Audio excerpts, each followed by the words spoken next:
este directo. Soy un poquito. Bueno, en primer lugar, muchas gracias por haber contado conmigo. Es un honor siempre que os acordaréis de mi cara y de su voz. Y cada vez que lo hacéis, sabéis que aquí estoy. Voy a abrir con una canción de una mujer que he conocido hace muy poquito, musicalmente, claro, que se llama Cani García, es puertorriqueña, y es para mí una mujer músico, letrista y cantante con unas grandes letras, ahora escucharéis, que te digan así. Esta primera canción que os quiero ofrecer me vais a permitir que, ya que estamos entre amigos, casi que entre familia, me permitáis la osadía de cantarla sin música, porque me hubiera encantado que hubiera habido un guitarrista conmigo en directo, pero no ha podido ser. Y todas las pistas musicales que he encontrado no le hacían justicia. Entonces, bueno, como yo soy así de lanzada y de poca vergüenza, quiero cantarosla a capella, como decimos las cantantes. Escuchadla, porque yo la he elegido porque tiene un significado muy grande y puede ser que llame a muchas puertas, a muchas almas, a muchos corazones, y nos haga despertar. No quiero decir más. Ahora que lleve mis letrillas, pero es que así parece que me confío más.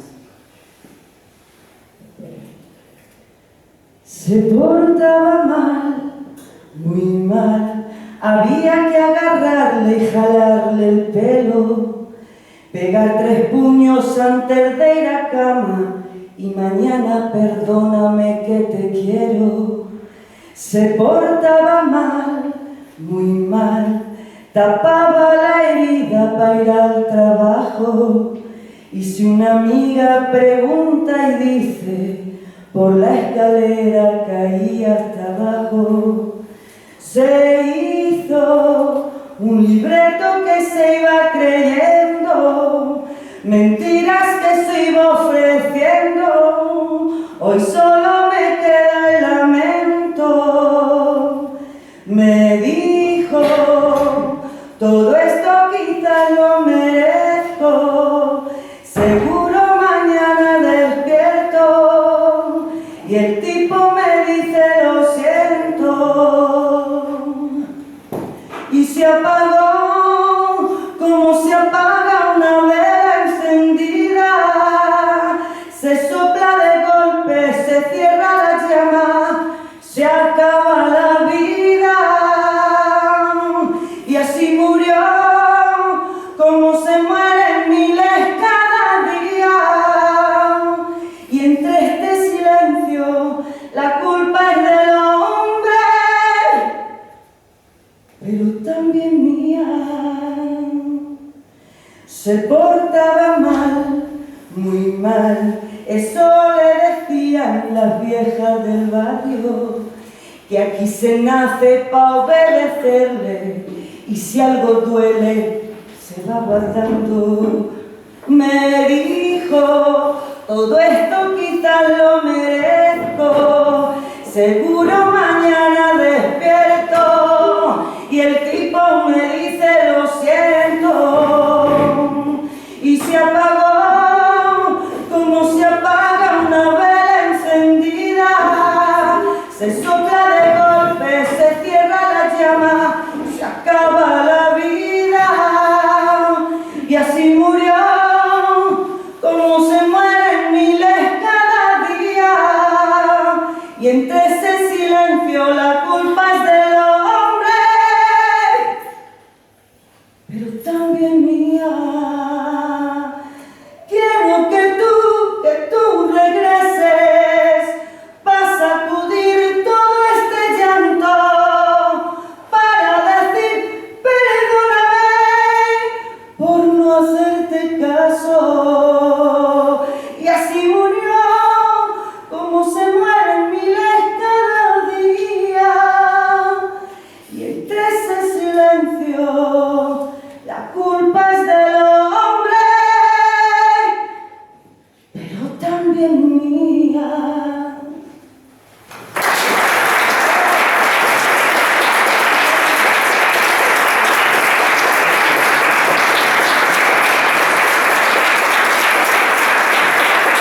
Muchas gracias, Carmen.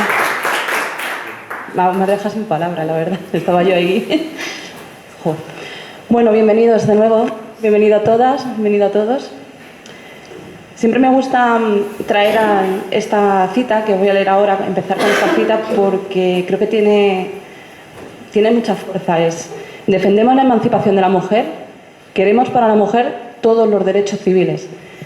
Esta cita es de Concepción Arenal, se escribió hace 150 años. 150 años y seguimos ahora teniendo que reclamar, demostrar, reivindicar que la libertad es un derecho, no es un privilegio. Que la libertad de las mujeres es nuestro derecho y hay que seguir trabajando por ello. Como otro 25 de noviembre más, estamos aquí porque la realidad social nos reclama seguir informando que la violencia contra las mujeres sigue presente.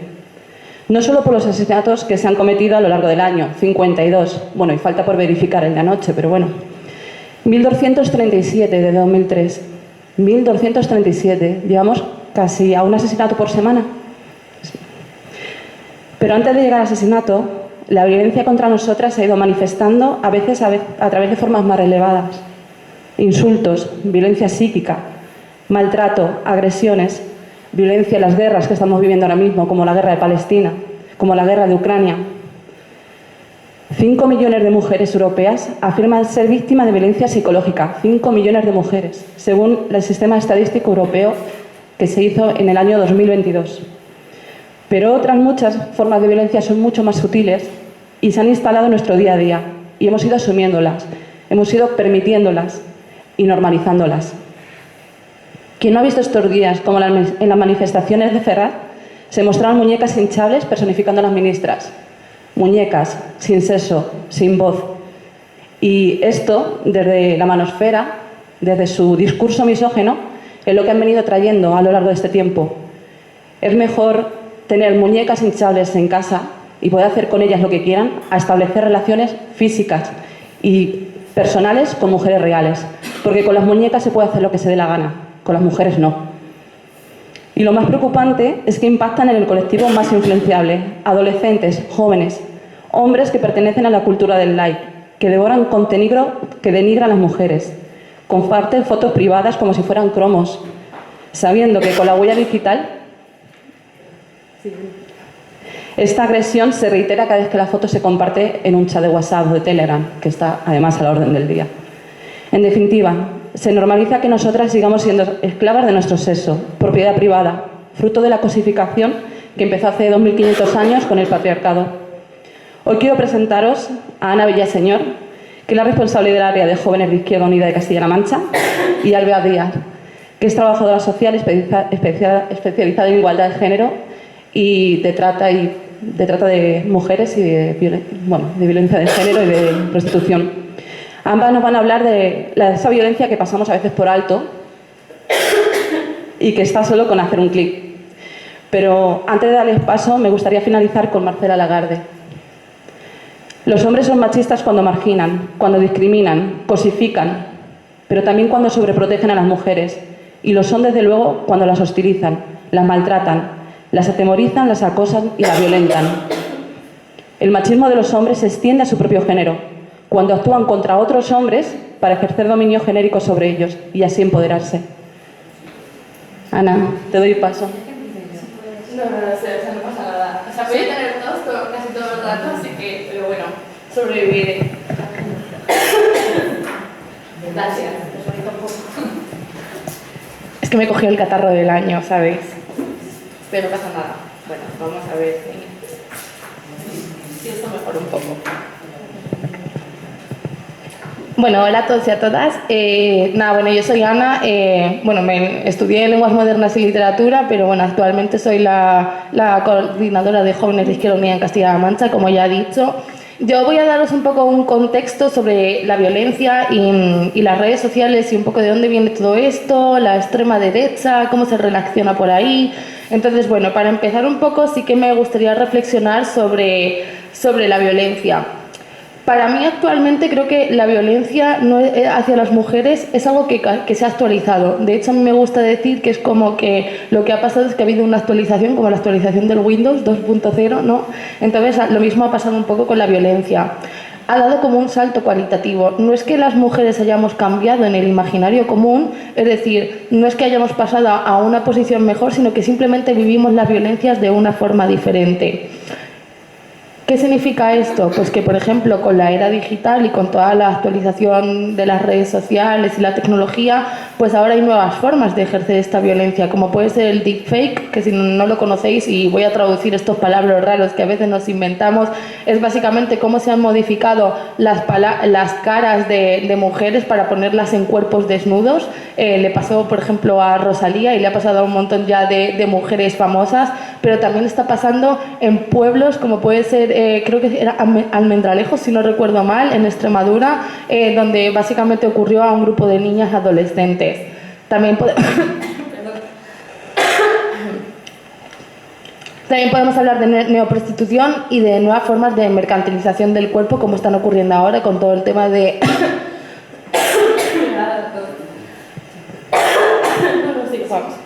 Vamos a ver si consigo que se me vaya. Perdón, ¿eh?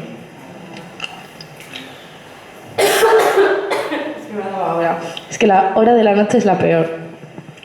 Bueno, también eso, lo que como iba diciendo, podemos hablar de OnlyFans, podemos hablar de estas nuevas formas de ejercer violencia, pero también cómo está ocurriendo en Instagram con la sexualización de las mujeres, etcétera. Y esto, por ejemplo, si lo traducimos en un dato, podemos traducirlo diciendo que 8 de cada 10 mujeres han sufrido acoso en las redes sociales. Este dato es desalentador porque básicamente es que la mayoría de mujeres hemos sufrido violencia en las redes sociales. Aquí me gustaría dar un contexto. Perdón. Me gustaría dar un contexto sobre la cuarta ola. Si algo se caracteriza en la cuarta ola del feminismo es porque sobre todo se está hablando de lo que es la violencia sexual. Es lo que está realmente en disputa. Y esto no significa que no estuviera antes la violencia sexual, simplemente que ahora es más visible. Y actualmente sobre todo lo que preocupa son los casos que hay de juventud. No sé si habéis visto alguna de las noticias, pero hubo una violación de un grupo de niños de 6 años. Hay violencia de género que cada vez está creciendo, cada vez entre las personas más jóvenes. Y por dar algunos datos, 1 de cada 5 jóvenes de entre 14 y 29 años niega la violencia de género. Es decir, que los mensajes de la extrema derecha sí que están llegando hacia los más jóvenes.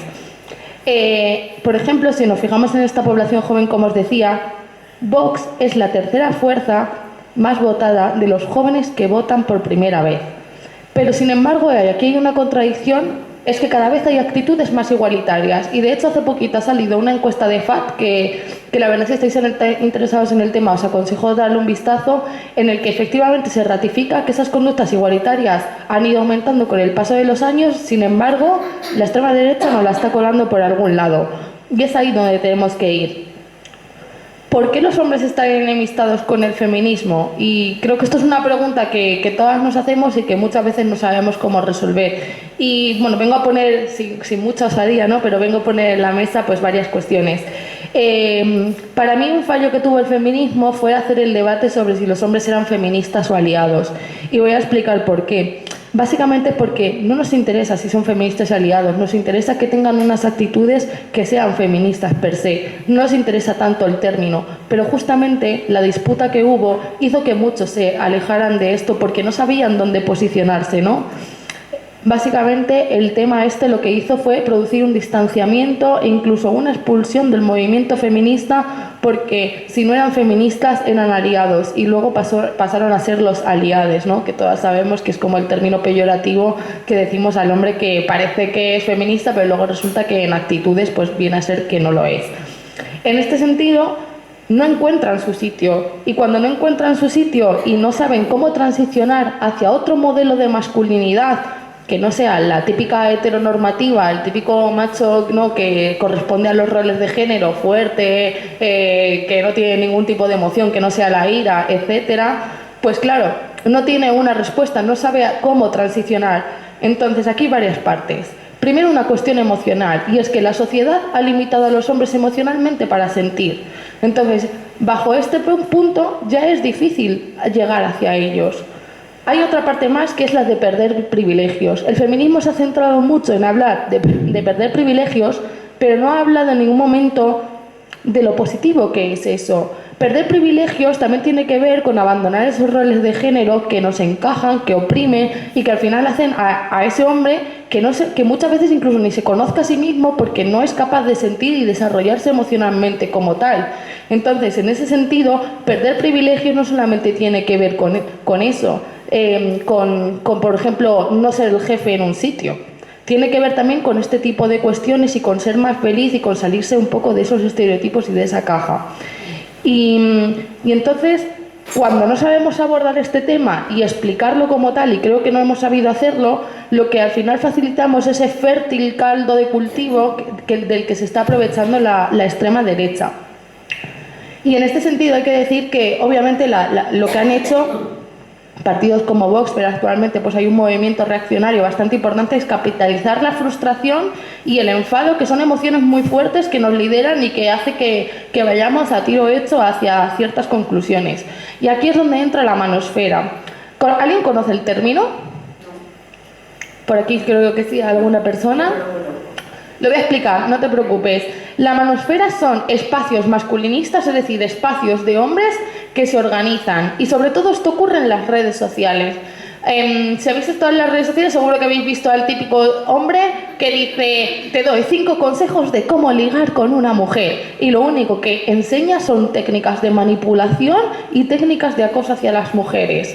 Estas nuevas masculinidades no son positivas, y por eso cuando hablamos de masculinidades hay que hablarlo en este sentido. Lo nuevo no significa muchas veces positivo. Por eso hay que hablar de esas masculinidades feministas en este sentido. Pero ¿qué es lo que pasa con esta manosfera? Que también está lanzando mensajes contra la violencia de género y al final les están dando una respuesta a aquellos hombres que no saben cómo transicionar hacia otro modelo en un mundo que actualmente está cambiando. Y en este sentido, lo que hacen es trasladar toda una ideología en contra de lo que es la violencia de género. Y cuando hablan de ideología de género, me gustaría explicaros cómo lo hacen. Básicamente hacen que la ideología de género funcione como un término paraguas. ¿Y qué es lo que meten aquí? La ideología de género es la ley trans, es la ley del solo sí es sí, es el tema del aborto. Pero lo que están haciendo realmente es una distorsión semántica. ¿Y por qué hablo de distorsión semántica? Primero porque al final lo que están jugando es con la palabra. Le dicen género para categorizarlo en una palabra que sea negativa, que tenga una connotación negativa. Ya que género no es positivo para ellos.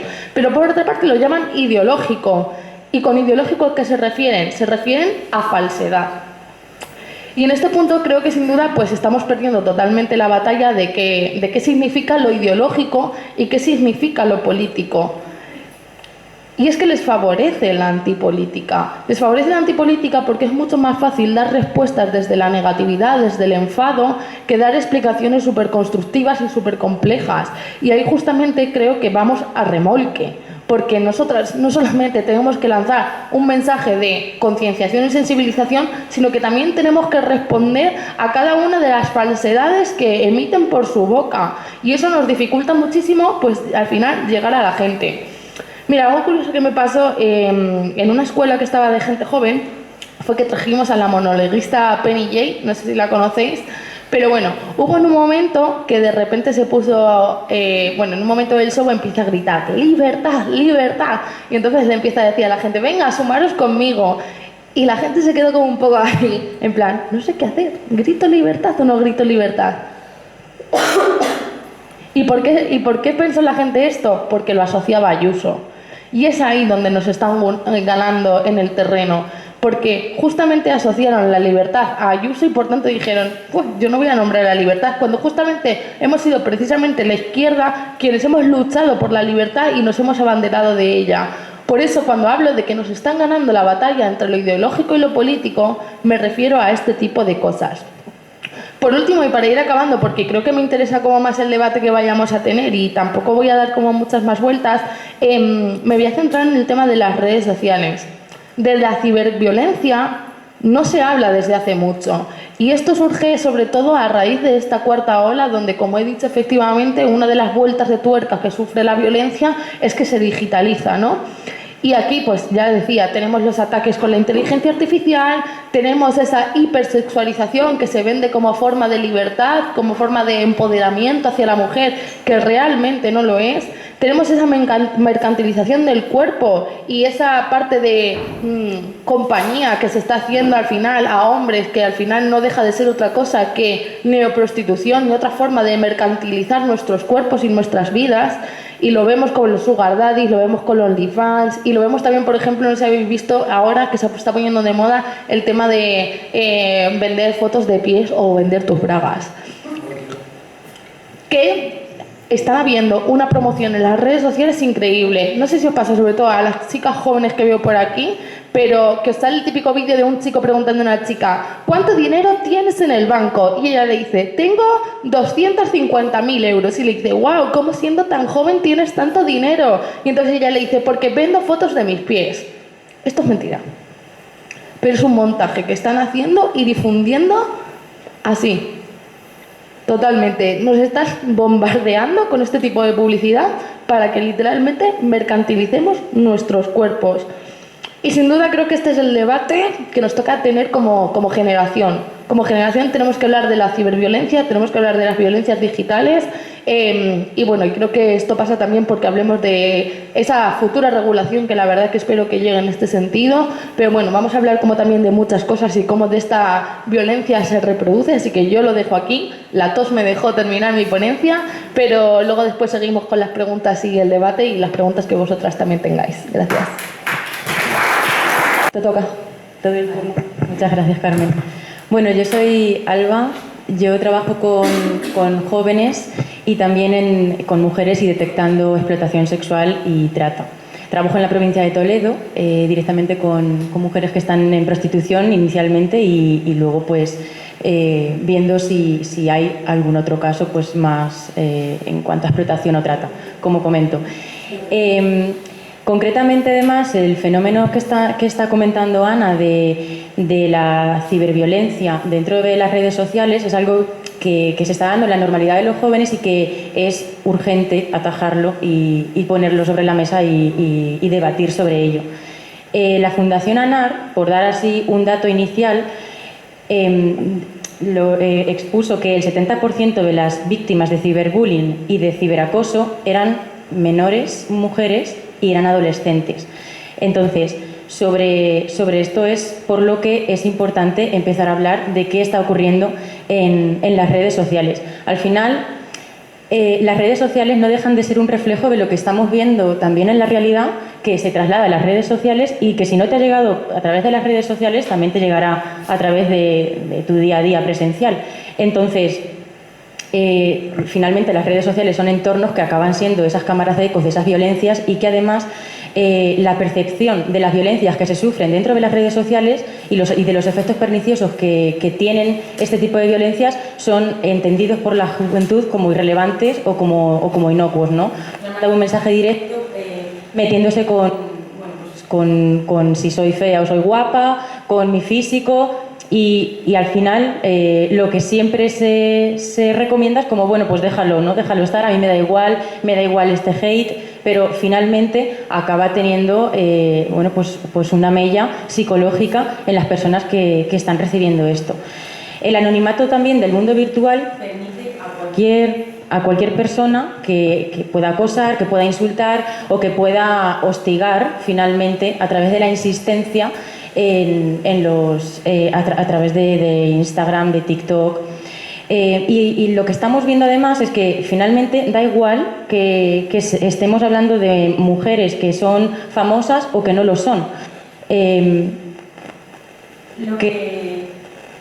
Lo que se ve es que al final hay una cara de la misma moneda. Por un lado está la cara A, que son mujeres que a lo mejor pues, pueden ser famosas y están recibiendo críticas o ataques en redes sociales en torno a estereotipos de género, finalmente, y es por eso por los que se considera violencia de género. Están recibiendo pues, críticas en cuanto a sus cuerpos, en cuanto a lo que hacen con sus vidas, en cuanto a lo que deciden, en cuanto a la ropa que se ponen. y que finalmente toman como referente los estereotipos y les atacan por no ajustarse a estos mismos estereotipos. Por ejemplo, se me ocurre el de una influencer que se la criticó porque subía fotos en donde estaba muy delgada, la gente la veía muy delgada y la empezó a criticar porque consideraban que estaba alimentando trastornos de conducta alimentaria en este caso, ¿no? Cuando la chica en este sentido tenía un cuerpo normal, simplemente delgado, pero que al final se la ataca teniendo en cuenta estos estereotipos y también pues a personas famosas. Por otro lado, en la cara B estamos viendo que igual que reciben ataques, también pueden subir fotos que están retocadas o que no son reales, que inicialmente no se detecta que estas fotos no son reales y que lo que hacen es reforzar una vez más los cánones de belleza que están en la sociedad. Y aunque esto muchas veces cuando se habla, ¿no? Lo que tiene de pernicioso es la comparación que se puede entrar a hacer por parte de las chicas en cuanto a estas imágenes.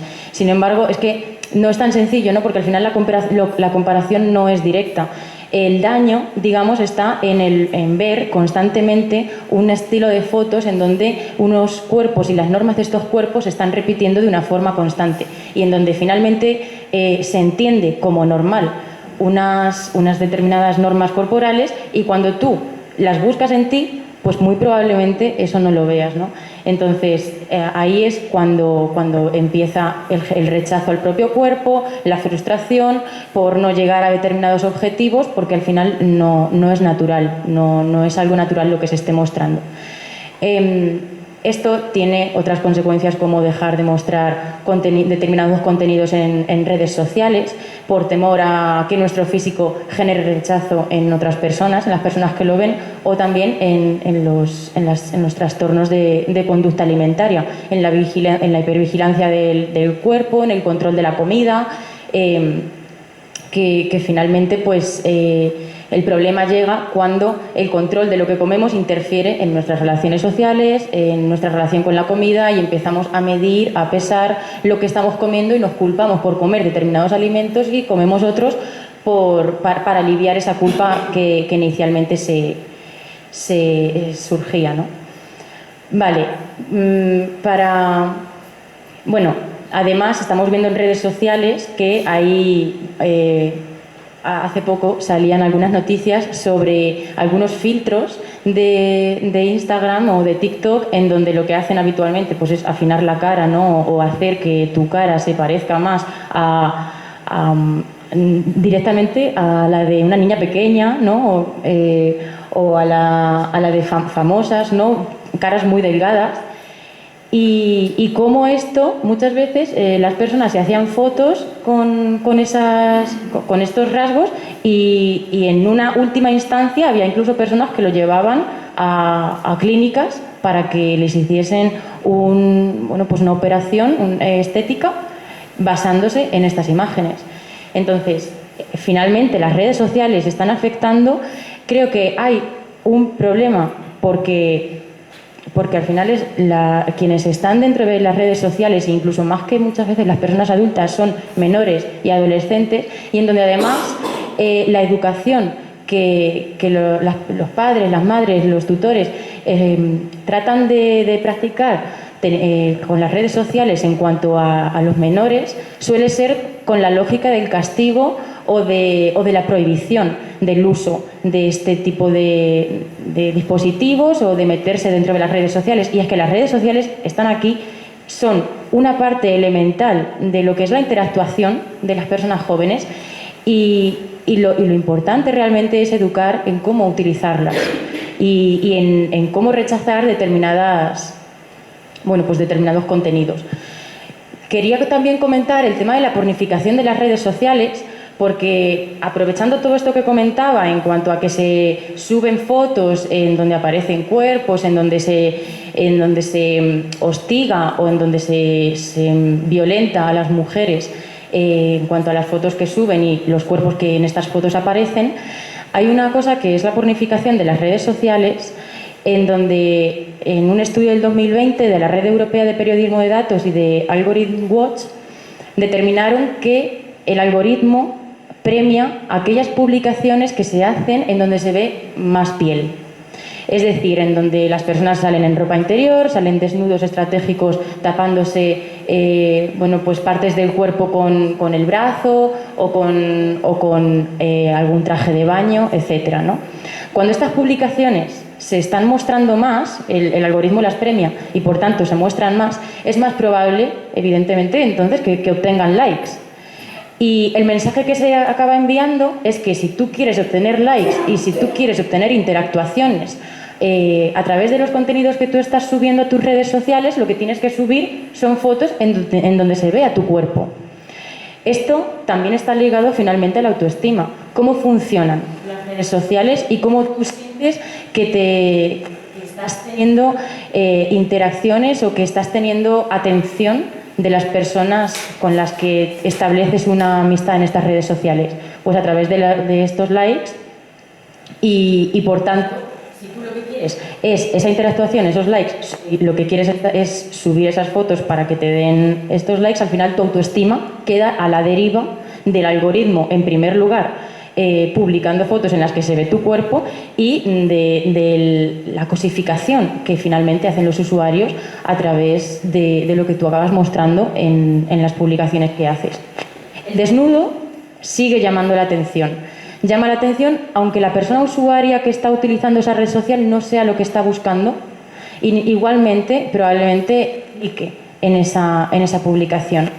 Y esto al final el algoritmo lo sabe, las empresas lo saben, y cuando se pretende vender algo muchas veces está ligado a lo mejor los típicos vídeos que a lo mejor son muy largos pero que la carátula que eligen es justo la parte en la que a la persona se le ve más parte de piel, ¿no? Entonces, eso es lo que se acaba publicando para que la gente clique y no deja de ser lo mismo de siempre, la misma lógica de siempre, pero en este caso en un entorno digital. Cuando digo la misma lógica de siempre me refiero a los anuncios, a la publicidad sexista, que actualmente está regulada por ley, que no puede estar con fines sexistas o utilizando cuerpos con fines cosificadores, se sigue dando ahora mismo en redes sociales, y la lógica que opera es esa: para vender utilizo cuerpos y sexualizo a mujeres y sexualizo estos cuerpos. Ana comentaba también la inteligencia artificial y la inteligencia artificial, que el 96% de las imágenes de inteligencia artificial son pornografía no consentida. Y aún así, las áreas que acaban preocupando más dentro del uso que se hace con la inteligencia artificial son aquellas publicaciones en donde la inteligencia artificial lo que hace es generar desconfianza de la población sobre las instituciones. Nadie empieza a clamar porque la inteligencia artificial se está utilizando al servicio de la violencia de género o para apuntalar contra las mujeres. ¿Por qué pasa esto? Bueno, pues pasa porque al final lo que es la violencia, o sea, utilizar la inteligencia artificial para ejercer violencia de género no deja de ser otra cosa que alimentar la hegemonía cultural que actualmente existe. Y además no se trata a nivel mediático porque sigue siendo un tabú y porque no afecta al statu quo y además genera un control sobre las mujeres, genera un control para que las mujeres no nos salgamos de esa línea estereotipada que se prevé normativamente dentro del género. No sé cómo voy de tiempo. Vale, quería también comentar sobre, en este sentido, el tema OnlyFans, ¿no? que ya lo comentaba Ana. Y bueno, antes de empezar a hablar, quería preguntaros también a vosotros y a vosotras qué es prostitución. ¿Qué es prostitución? ¿Cómo para luego ahondar, ¿no?, en cómo determinamos si una cosa es o no es prostitución? ¿Qué es prostitución? Es una compraventa cuando vendes tu cuerpo. ¿Vale? Bueno, sobre todo, no si es voluntario, bueno, es paga, no es obligada. Vale, has dicho cuando vendes tu cuerpo, ¿no? Una compraventa. Sí, sí, una Vale. ¿Hay alguien que quiera matizar o sentenciar la idea? Si es voluntaria o es obligada. Vale, puede ser voluntaria o obligada. Normalmente, cuando se pregunta qué es prostitución, la gente suele responder que prostitución es vender tu cuerpo. Pero es que al final, cuando hablamos de prostitución, y yo dentro de las formaciones que hago, casi siempre caemos en el hecho de hablar de prostitución desde el punto de vista de las mujeres, y a mí me parece muy bien lo que hace Ana, que es recoger el foco en los hombres. La prostitución no es vender el cuerpo, la prostitución es comprar cuerpos. Y vamos a empezar a cambiar el foco porque finalmente, bueno, yo hablo aquí además a nivel de provincia de Toledo. Aquí en provincia de Toledo la prostitución que yo conozco, bueno, perdón, aquí estamos en Ciudad Real, pero además en Ciudad Real hay más prostitución incluso. Las compañeras detectan aquí algunos municipios en donde es tremendo las calles que hay llenas de pisos de prostitución. Yo hablo de la provincia de Toledo porque las mujeres con las que yo intervengo suelen ser mujeres que han llegado hace poco a España, que llegan con un proyecto migratorio y que, bueno, en gran parte de las ocasiones se da trata, pero ellas inicialmente ni siquiera detectan que es trata, porque muchas veces viene de la mano de familiares para que se introduzcan a este tipo de ambientes y bueno, pues yo creo que esto además tiene bastante vinculación con el tema de OnlyFans. Yo lo vinculo en el sentido de que bueno, explica qué es OnlyFans. Vale, OnlyFans es una plataforma en donde, bueno, se supone que tú, no sé si pagas inicialmente para poder vender tus imágenes. Vale.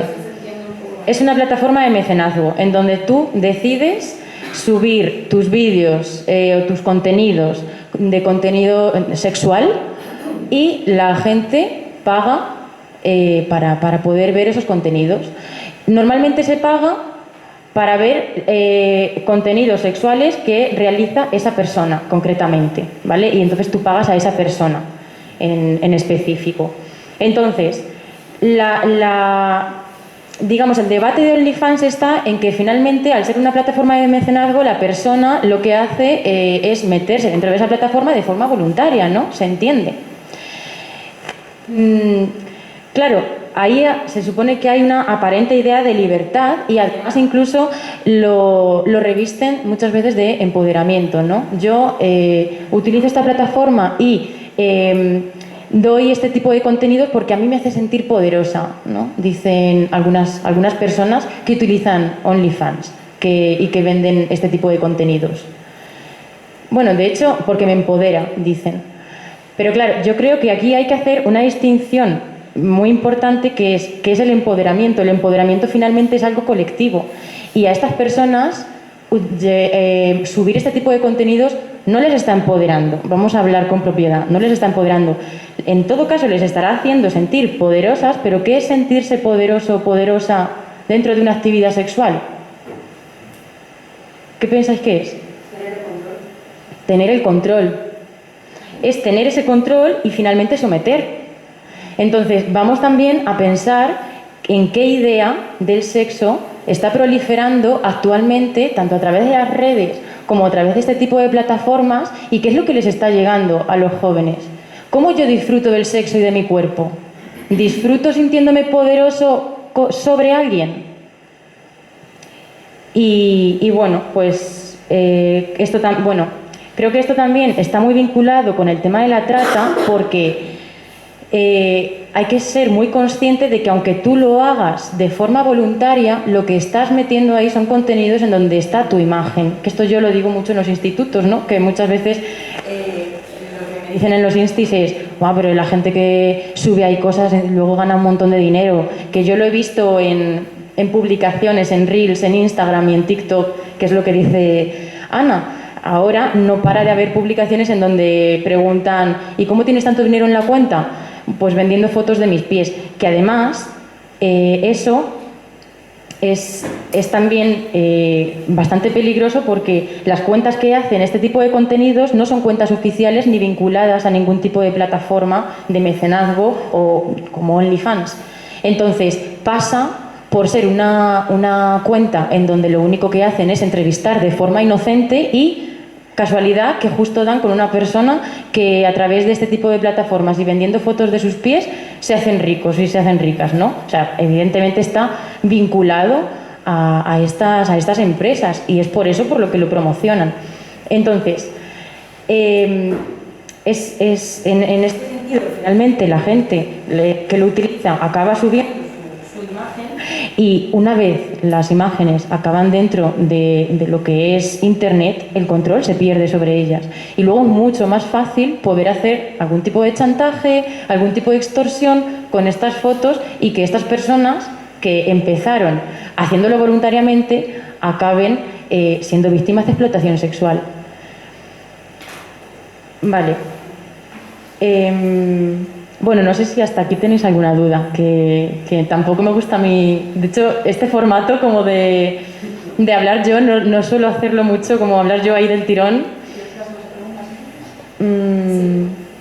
Sí, yo creo que sí. Bueno, si queréis, acabo comentando, porque hay una cosa que además también he visto que Loida lo pasó, que es la violencia de género dentro de las redes sociales, que está el ciberacoso y el control, ¿no? Pero es que luego también están las ciberamenazas, ciberextorsión, ciberdifamación, hacking y acceso a contenidos sin consentimiento, ciberapología, cibercaptación.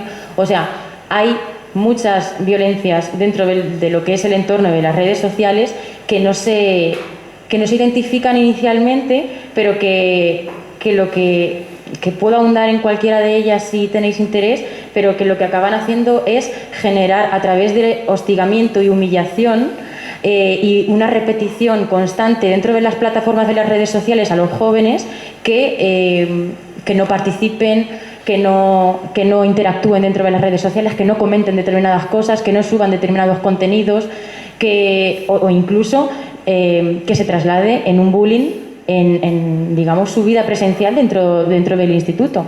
Esto también está siendo un problema que al final lo que se está dando en las redes sociales se traslada luego dentro de los centros, y entonces ¿cómo se coge el hilo de ahí para empezar a intervenir por parte de los profesionales que forman parte de los centros educativos? Entonces, bueno, lo dicho, podéis preguntarme sobre cualquier tipo de estas violencias, y sobre lo que hemos dicho pasamos a preguntas. Muchas gracias.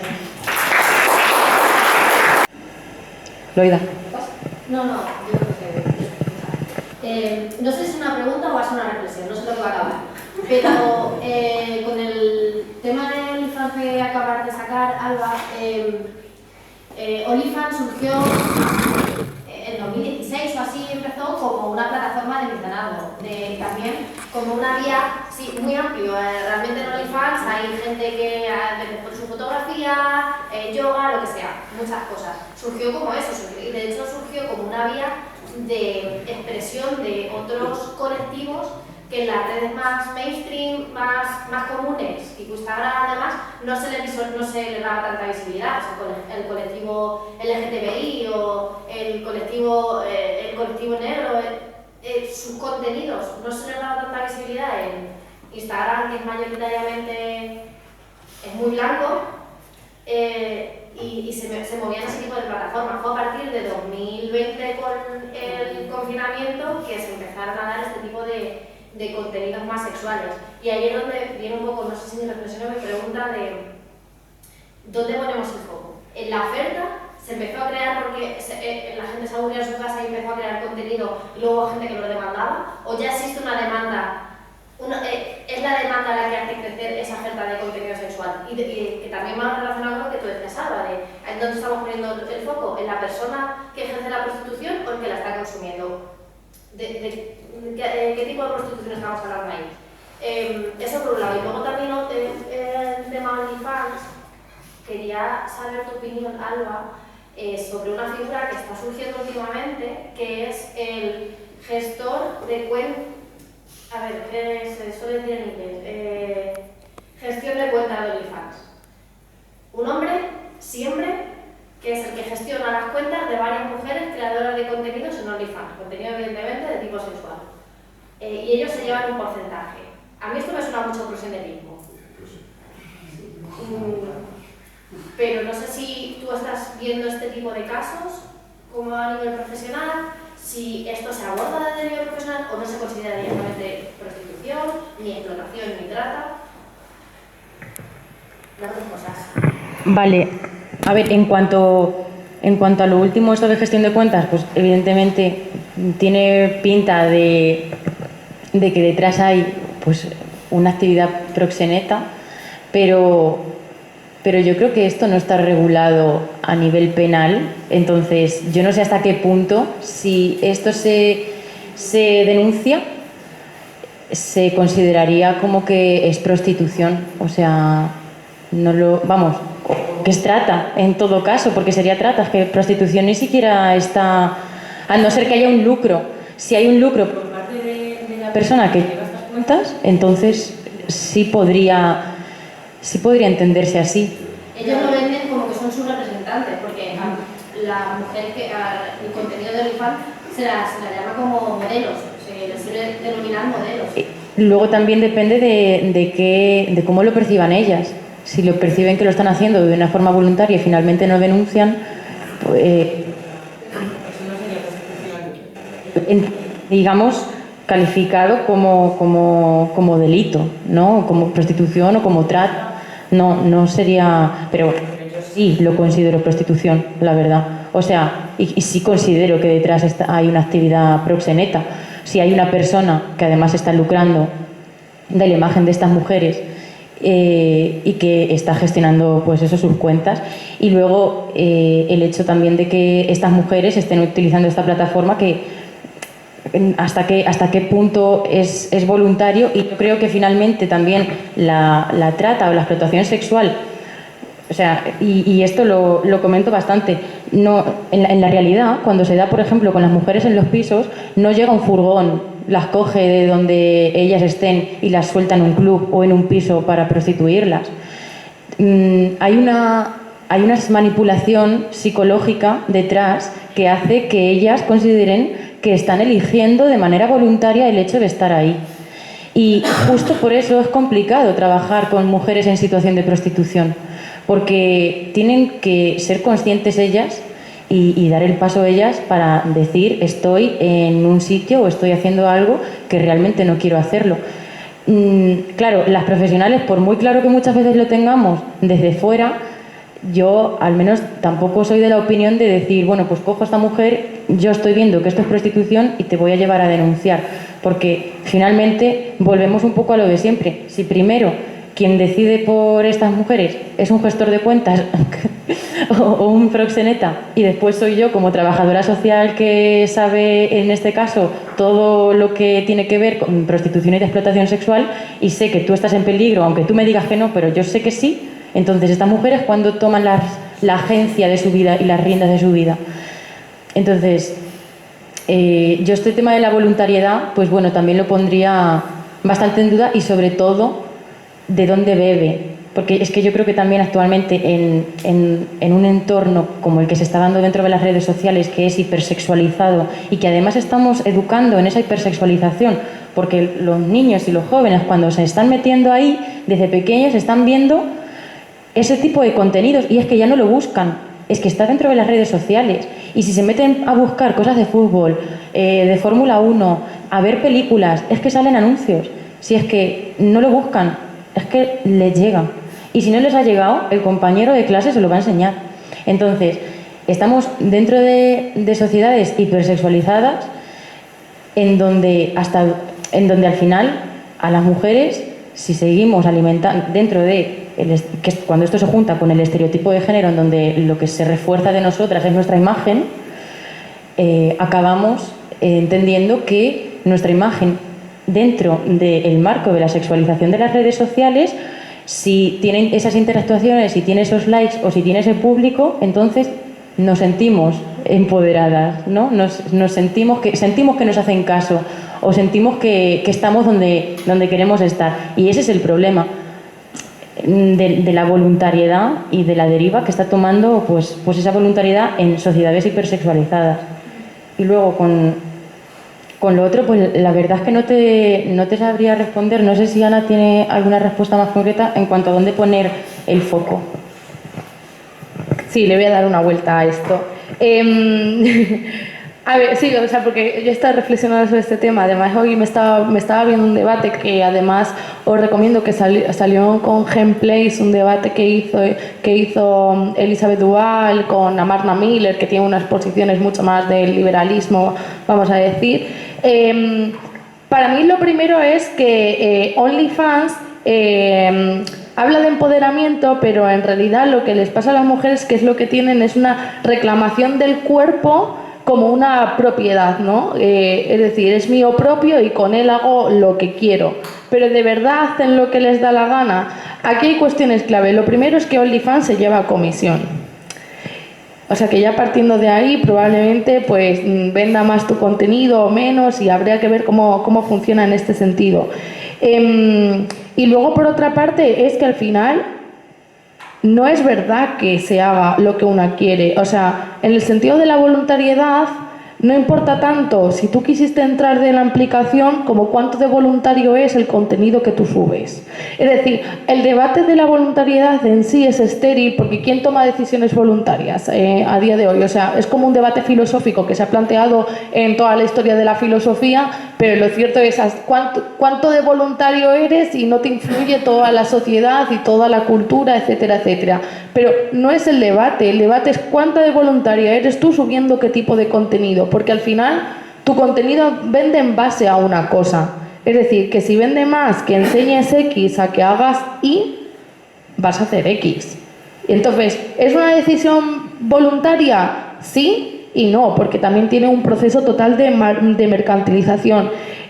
A mí sí que me pareció interesante lo que decías de en qué momento, dónde ponemos el foco, cuándo se produjo.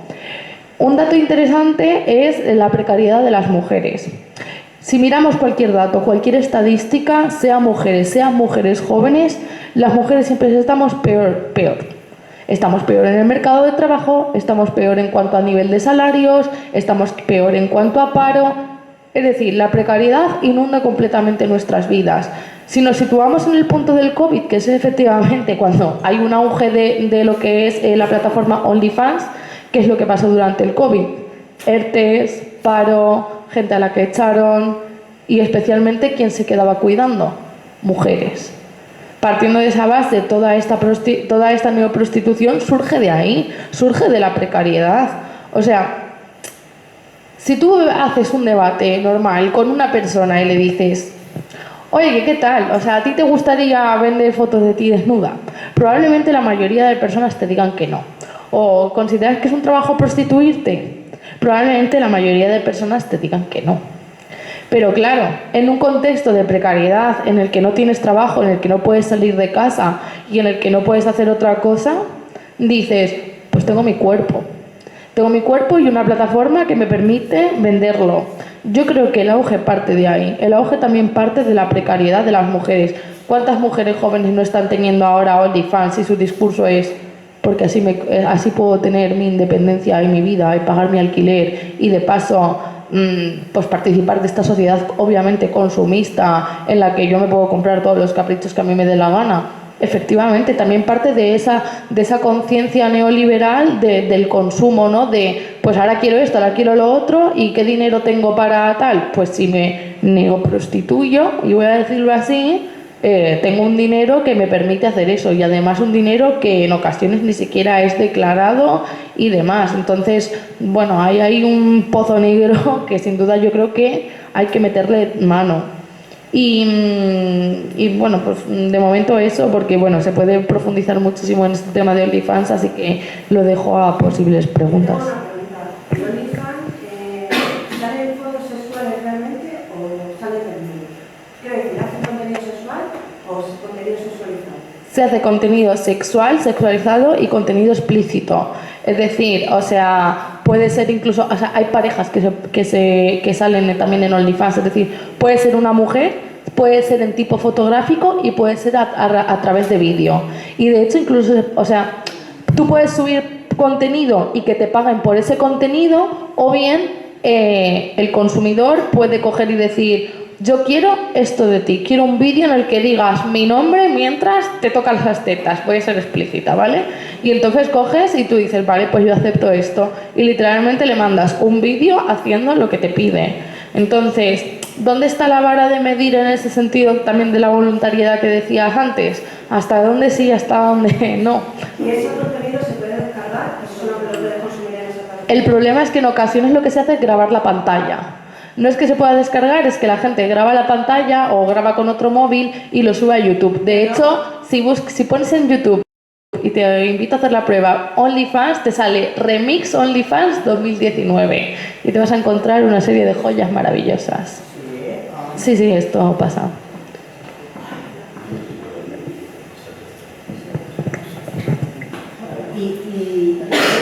Te iba. Para mí todo esto es nuevo. Dale. Madre mía del cielo. ¿Tienes? No, es nuevo y me preocupa muchísimo porque no entiendo nada. Pero en fin, aparte de no entender y ser ignorante en estas cosas, aparte de que gracias a Dios no me gustan, pero yo digo, ¿y cómo podemos parar para que la gente joven no crea en esto?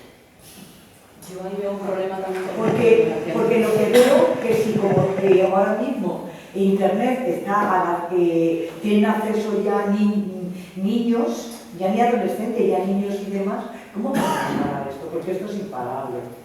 Esto realmente sí que creo que puede llegar a generar lo que es llegar a la muerte, si no física, es moral, viéndose ya cuando uno quiere parar. Porque si ya cuando uno quiere parar, puede parar. ¿Y cómo paras? Por eso digo, entonces, al final... ¿Cómo cortas si ves que ya no se sabe Claro. cómo parar? Es donde yo voy, porque entonces, si vamos por ahí, al final, si no me matan físicamente, pero sí me matan, porque ya no quiero. Yo, de lo que comentaba además Ana, en cuanto a ser voluntario o no, porque la gente te dice, bueno, pues sube este tipo de contenido, yo quiero que subas una vídeo haciendo tal cosa, ¿no? ¿Es voluntario o no? Además, yo creo que esa pregunta está muy bien hacérsela, teniendo en cuenta también en pandemia, algunas mujeres con las que yo he trabajado, en donde, claro, cerraron clubs, cerraron sitios en donde se estaba ejerciendo prostitución. Fue el momento en el que las mujeres se fueron sobre todo a pisos y claro, como había un toque de queda y no se podía salir de casa, lo que pasó fue que la prostitución se empezó a dar dentro de redes sociales o dentro de plataformas de videocam. Y las mujeres no me han mencionado OnlyFans concretamente, pero sí me decían que lo que hacían era pues grabarse, ¿no? A cambio de bizums, le hacían bizums. Claro, parece que esto es prostitución o no es prostitución. ¿Hasta dónde eligen? Parece que esto es mejor porque no están delante del putero, en este caso, y parece que eso las tiene más a salvo. Pero ellas me contaban que en muchas ocasiones los hombres les pedían, y cada vez más, esa misma persona, que subiese contenidos cada vez más agresivos. Quiero decir, a lo mejor podían pedir vídeos masturbando, que subiesen un vídeo masturbándose, pero también le podían pedir un vídeo en donde se introdujese un puño. También le podía pedir un vídeo en donde se introdujese, bueno, pues elementos mucho más grandes por vagina, por ano. Entonces, ¿hasta dónde está la voluntariedad aquí? Y aunque esa persona no esté ahí, pero la brutalidad se sigue dando. Y a mí siempre me gusta decir, ¿no? Si nos posicionamos dentro de la prostitución, ¿no? Vamos a empezar primero a llamar esto prostitución. Y después de llamar a esto prostitución vamos a posicionarnos en dónde estamos dentro de la prostitución. Yo me posiciono dentro del abolicionismo. Pero yo no me posiciono dentro del abolicionismo por que son argumentos que se pueden utilizar y que a lo mejor incluso pueden tener su calado, ¿no? Pero este tipo de argumentos de, bueno, y si luego te llaman por teléfono y te dicen que hay una vacante como prostituta en tal sitio, vas a tener que aceptar, si te llaman del paro, ¿no? Vas a tener que aceptar porque si no te penalizan, no sé qué. Yo creo que ese tipo de argumentos al final, sobre todo, lo que hace es chocar mucho, pero lo sentimos tan alejado que realmente no vamos a dar una respuesta real como tal. Y yo creo que el punto de por qué la prostitución no es un trabajo y por qué nos posicionaríamos, o yo me posiciono dentro del abolicionismo, es qué genera en una misma o en uno mismo la prostitución. Cuando yo entro dentro de un entorno de prostitución y consiento a la persona que está conmigo pagándome y le consiento lo que ella quiere hacer con mi cuerpo, y al final me va a afectar a cómo yo percibo mi cuerpo, a cómo yo me percibo a mí misma, a cómo yo percibo mi identidad, quién soy. De hecho, muchos de los problemas que vemos en mujeres es un estrés postraumático, un no reconocerse. Lo primero que hacen las mujeres cuando están ejerciendo prostitución es cambiarse de nombre. Las llaman de otro nombre porque se desdoblan. Y eso es un dato muy interesante porque finalmente lo que quieren es que no les afecte a su identidad. Generan un muro, ¿vale? Ese es el problema de por qué la prostitución no es un trabajo y no puede ser un trabajo, porque afecta de una manera tan directa a la identidad de una misma, no como un trabajo de camarera. Bueno, sí, pues utilizo mi fuerza de trabajo con mis brazos, con mi cuerpo también. Bueno, pues sí, pero no afecta a tu identidad de la misma manera que una actividad sexual, en donde al final, dentro de un espacio sexual, se está dando una intimidad y una interacción que no se da en un trabajo al uso. Y esa es la clave y yo creo que es el núcleo central que hay que tener claro para decidir si la prostitución es o no es un trabajo. No sé si tenéis alguna otra pregunta, mientras tanto, alguna otra cosilla. De formas tan agresivas contra las mujeres, que esté al alcance de niños jóvenes que a la final van a revertir en que vuelva a ser violencia hacia las mujeres, entendiendo, normalizando ese tipo de actividades y de acciones, ¿no? Y para mí mi pregunta inmediata que me surge después de todo esto es decir, bueno, de alguna manera, que vamos, yo lo tengo claro, voy a hacer una ley que prohíba el internet a menores de 16 años. Se acabó. No puedo. ¿Por qué? Claro, pero eso es lo que decía, de que muchas veces al final entramos en la lógica de educar prohibiendo o educar limitando. Vale. ¿Quieres hablar? Sí. Tenemos que ya... Sí, pero que bueno, estaba eso de prohibir. O sea, quiero contestar muy brevemente, me lo he apuntado tal cual. Uno, creo que sin duda hace falta una regulación de todo este tipo de plataformas, pero también del algoritmo de las redes sociales. De esto ya se está hablando en la actualidad, así que sin duda hay que regular. Sin duda hace falta políticas públicas y aquí sobre todo lo que hace falta es educación y sensibilización. O sea, no se educa prohibiendo a la gente. Si tú prohíbes algo a un adolescente, le llama más la atención. Y quiero decir, esto es así. Entonces, y se hace con el enfoque de las drogas. O sea, cuando se habla de las drogas desde el asociacionismo, y esto lo hacen hasta organizaciones para nada que están posicionadas en un bando o en otro, en una ideología muy concreta, pero quiero decir, cuando, por ejemplo, sensibilizan de las drogas, lo hacen no desde la prohibición, sino desde la información. Es decir, que tú cuanta más información tengas, más posibilidad tienes de utilizar mejor o de gestionar mejor. Es decir, no es lo mismo a que tú no conozcas nada de la droga, a que sepas cómo metértela, cuánta meterte, qué efectos te va a producir, cuál es el rebote que te puede dar, etcétera, etcétera. Lo mismo pasa con los teléfonos móviles. No los podemos sacar de las aulas. Los teléfonos móviles están aquí, somos la era que ya ha nacido con la digitalización, es decir, esto,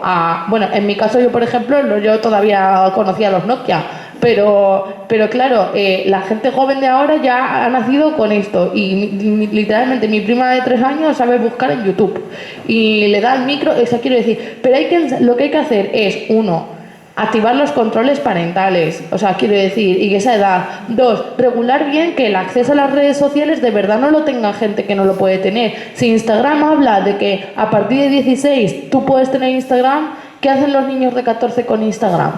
Entonces, pero entonces eso hay que regularlo de alguna forma y gestionarlo mejor. No se está haciendo, pero quiero decir, pero eso tampoco significa limitar. Entonces, lo que hay que hacer es educar y educar, porque distanciarlos de con lo que van a convivir, porque con esto van a convivir en algún momento. Entonces, distanciarlos de ello solo va a hacer que cuando una vez les llegue toda la información de golpe y lo malutilicen. Entonces, lo que hay que hacer es decirles lo bueno que tiene todo esto. Y teníamos muchas cosas para hablar, pero a mí sí que me gustaría finalizar con un último mensaje, y es: hemos hablado de todo lo malo de las redes sociales, pero no hemos hablado de lo positivo y de cuántas divulgadoras y divulgadores hay y están ahí, están divulgando y haciendo una acción positiva. O sea, quiero decir, tenemos a María Esclapez dando consejos sobre qué son las red flags, pero también sobre lo que son las green flags y cómo construir relaciones positivas. Tenemos a hombres como Tigrillo que hacen acción sobre temas LGTBI. O sea, tenemos a un montón de gente. Tenemos a Lionel que habla de nuevas masculinidades y de cómo estas pueden ser positivas. Hay un montón de gente haciendo cosas, pero hay que poner el foco en ellas. Está claro que el algoritmo les perjudica. Hablar de política perjudica las redes sociales. No sé si esto lo sabíais, pero esto es un dato que es importante. Entonces, vamos a estar ahí. Hay que estar en el espacio, no hay que salirnos de él y dejarlo que lo cope la extrema derecha y que lo copen los mensajes reaccionarios. Y esta gente está ahí. Acerquémonos a esta gente que habla en positivo, nutrámonos de eso. Las redes sociales pueden ser positivas, pero está claro que hay un caldo de cultivo que está ahí, que tenemos, 1, que conocer y analizar, y 2, que afrontar. Así que partiendo de eso, o sea, que esto sirva como un análisis de lo que está ocurriendo en el mundo, pero también como una llamada a la acción propia nuestra de, 1, ser buenos consumidores, por así decirlo, y buenas personas que utilizan las redes sociales, y 2, no les demos visibilidad ni comentemos a quienes suben este tipo de cosas. Y con eso acabo.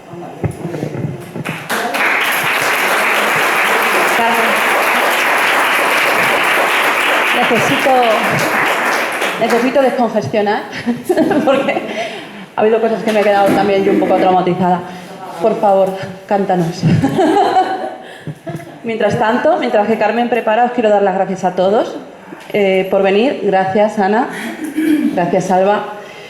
Y me gustaría despedirme de verdad diciendo, ojalá no tengamos que volver el año que viene, pero a dar una charla de estas, a volver a decir que hay decenas de mujeres asesinadas, a ver que hay bullying en las redes, a ver que hay violencia en muchos tipos de violencia que nos afectan. De verdad que me gustaría, pero aquí estaremos si hace falta volver. Muchísimas gracias a todos. Ana, Carmen, todo tuyo.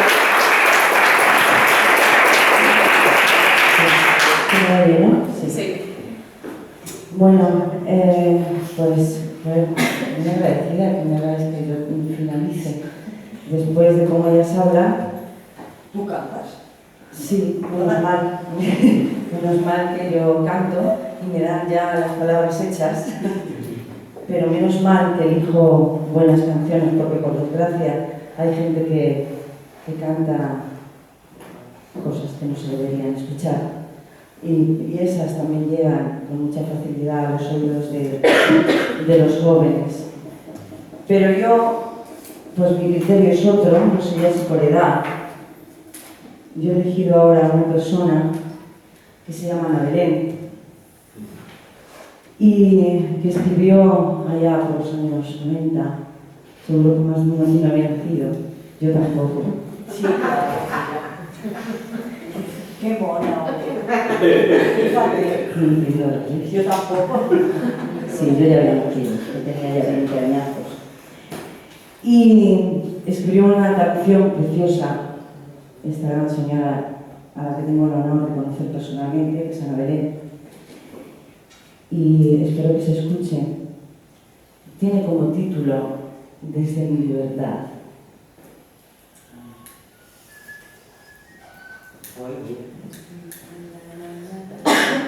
Qué bonito. ¿Escuchamos flojito? Sí, por favor. No, le damos otra vez. Vale. Es que hemos bajado el micro porque como yo esta mujer tiene tanta voz, hemos bajado el micro, pero ya hemos bajado todo.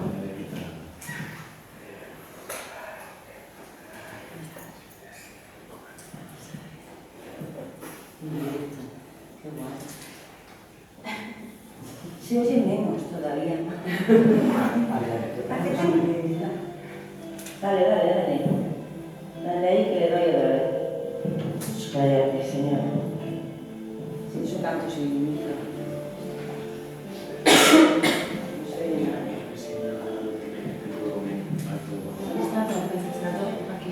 Antes se oía más. Bueno, pues si ahora fíjate. Imagínate que yo canto con esto, María Ángeles. Puedes cantar a capela. Sí, sería hasta horrible. Con esta voz aquí en...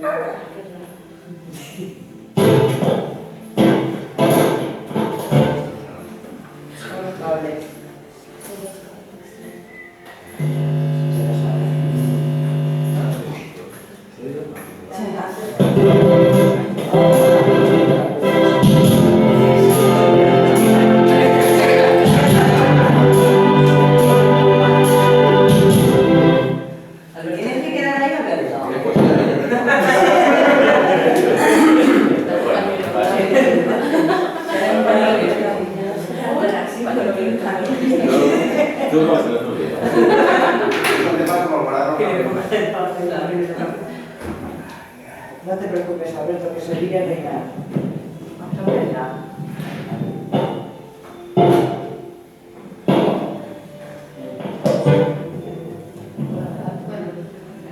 Yo que canto a capela otra vez. Alberto.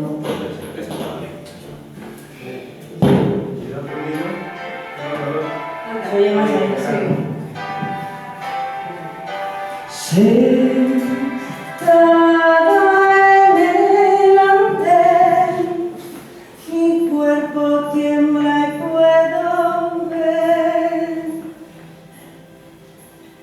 que a lo lejos silba un viejo tren como sombra del ayer.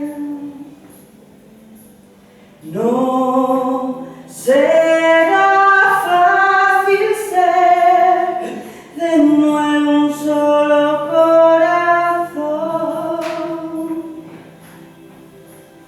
Siempre había sido una mitad, sin saber mi identidad. No llevaré ninguna imagen de aquí, me iré desnuda, igual que nací. Debo empezar a ser yo misma y saber que soy capaz y que no por mi piel. Qué música.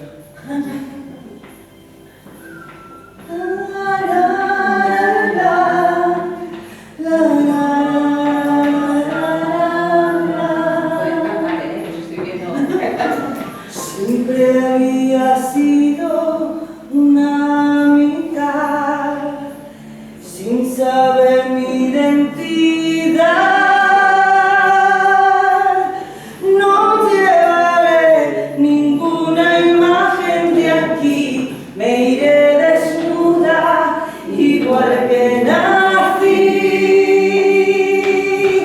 Debo empezar a ser yo misma y saber que soy capaz y que ando por mi piel. Desde mi libertad soy fuerte porque soy volcán. Nunca me enseñaron a volar, pero el vuelo debo alzar.